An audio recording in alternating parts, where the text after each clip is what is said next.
Dobar dan, ja sam Bojana Marković, to su moje drugarice sa Grinlanda.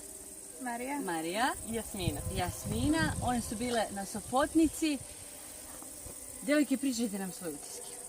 Sa Sopotnice. Pa danas smo imali turu od 4 sata na Sopotnici vodopadima i imali smo vodiča Slava. Pozdravljamo. I tu smo imali spust niz vodopad. I pešačku turu do samih vodopada.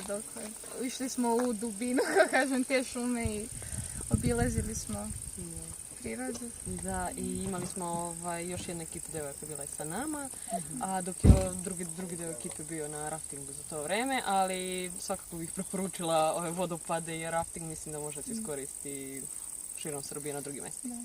Zaista nesvakidašnje iskustvo, stvarno ovakve predele nigde nisam vidjela u Srbiji.